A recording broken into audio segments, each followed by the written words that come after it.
Tiene palabra el senador Juan Carlos Pagotto. Gracias, señor presidente.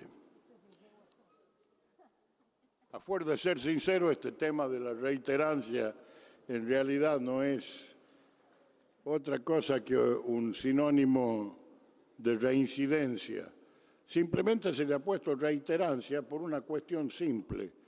Acá tenemos una situación de extrema inseguridad que no escapa al conocimiento de nadie, y sobre todo en provincias tan grandes como Santa Fe, Rosario específicamente, el Gran Buenos Aires, donde hay una puerta giratoria a raíz de la demora de la justicia en resolver causas penales.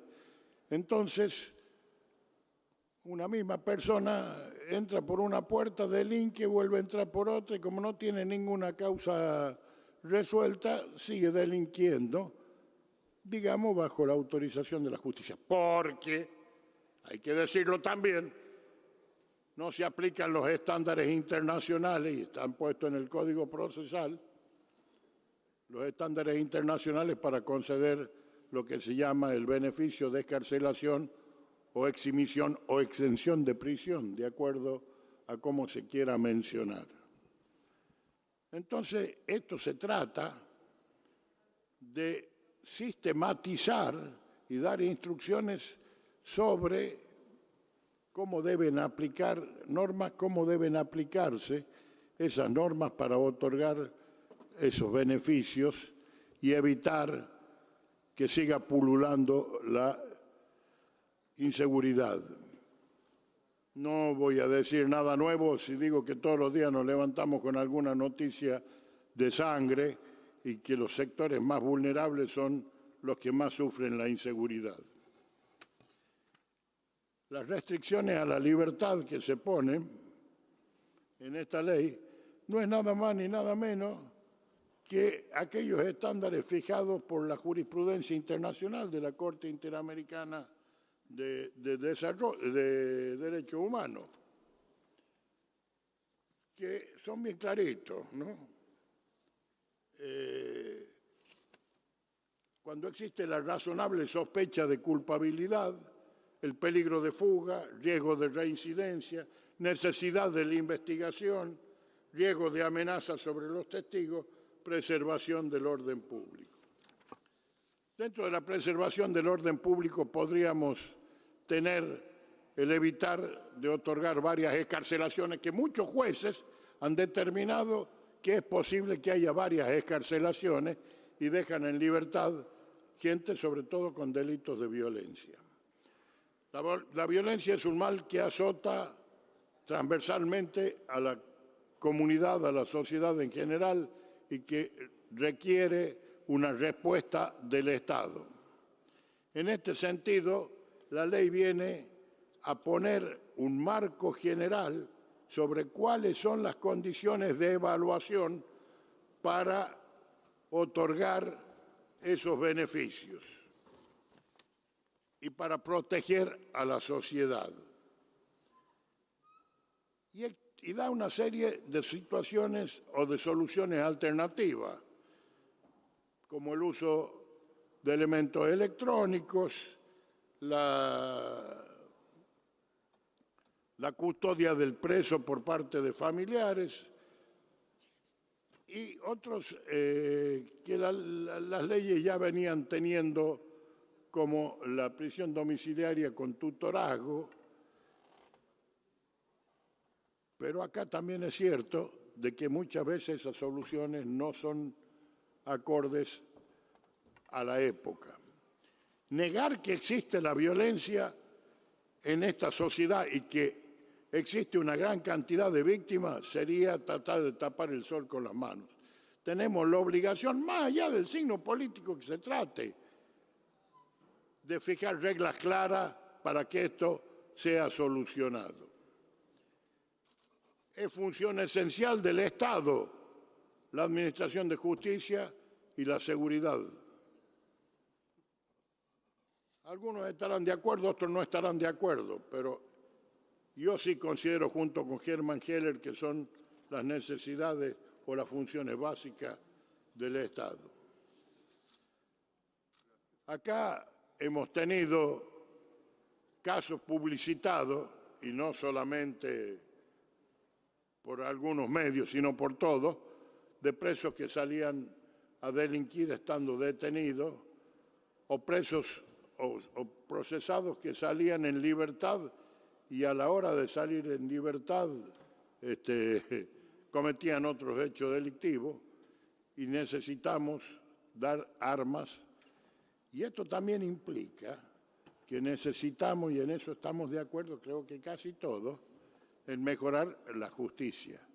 La justicia penal se encuentra sobrepasada, necesitamos reformular la justicia, necesitamos la construcción de cárceles nuevas, necesitamos la construcción de institutos que vayan a recibir los menores con conducta disociada para evitar que caigan en una escuela del delito, y necesitamos que las normas de excarcelación se cumplan y que la reiterancia, esto de que reiteren un delito detrás de otro antes que siquiera se comience un expediente, sirva para tenerlos alejados de la sociedad mientras dura el proceso penal. Y esto tiene que ver también con que el debido proceso penal no está solamente establecido a favor del delincuente, sino también de la sociedad y de las víctimas. Porque vuelvo a repetir lo que dije recién, se puede hacer victimología y se puede hacer victimocracia. Acá hay que hacer victimología, hay que proteger a la víctima y hay que proteger a la sociedad de los actos de violencia. Obviamente hay una situación excepcional que es la que nos tiene tratando este tipo de ley, dando instrucciones a los jueces para que cierren esa puerta giratoria y apuren los procesos penales. Porque, también vuelvo a repetir, el proceso penal es la respuesta del derecho a un determinado conflicto, sobre todo en el caso del derecho penal. Pero ¿qué hacemos? Tenemos una inflación de derecho penal y tenemos normas procesales que no están de acuerdo a la época que nos toca vivir. Por eso es la razón de esta ley. Esta ley viene a poner un coto a esa liberación constante de gente que sale a delinquir. Que nos faltan muchas cosas, estamos de acuerdo. Nos faltan muchísimas cosas, pero no de hoy, ni de hace 2 años. Nos faltan de hace muchos años. Los últimos establecimientos penitenciarios se construyeron en la década del 90. Y si alguno va a Marcos Paz se puede llevar una sorpresa de ver lo que alguna vez fue una cárcel modelo, hoy día parece una tapera. Entonces, necesitamos que los jueces tengan en claro cómo deben aplicar las reglas para otorgar los beneficios de libertad y de exhibición de prisión o exención de prisión. Debemos empezar a cortar el mal por su raíz, debemos evitar que esta reiteración de hechos delictivos no pueda ser tenido en cuenta sino hasta que tenga sentencia firme.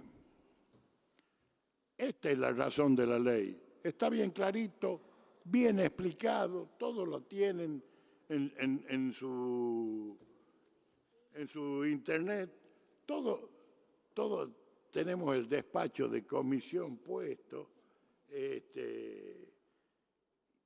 y esto es lo que venimos a pedirle que se vote, que se den las armas para que se pueda controlar la inseguridad. Es dar normas de interpretación sobre la reincidencia, porque si esperamos a que todas las causas tengan sentencia, me parece que no vamos a terminar nunca esta espiral de violencia. Y esto atraviesa a todos los partidos políticos, a todas las clases políticas, y no tiene ningún tipo de demagogia puesta como norma. Por el contrario, se trata de proteger a la sociedad. Y esta también es la función nuestra, no es solamente la de discutir políticamente, sino también fijar reglas de política criminal. En este sentido, pido el acompañamiento de esta ley que va a posibilitar de que los jueces tengan que interpretar de una manera más normal y evitar la reiteración de delitos por los mismos actores. Y esto es lo que estoy diciendo yo, lo vemos todos los días en los diarios. Hay provincias que están más asoladas que otras. Tenemos provincias que son focos terribles de delincuencia. Me voy a remitir a Rosario, que es problemático, a varios de los lugares de Gran Buenos Aires. Y acá no es una simple responsabilidad política, es una responsabilidad de toda una sociedad que tiene que tomar carta en el asunto. Y nosotros no podemos desoír el llamado de la ciudadanía de tomar medidas que la protejan y que le den por lo menos la esperanza de vivir un poco más en seguridad. Por eso pido el acompañamiento de esta ley. Nada más y gracias. Gracias, senador Juan Carlos Pagotto. Tiene a continuación la palabra el senador Parrilli.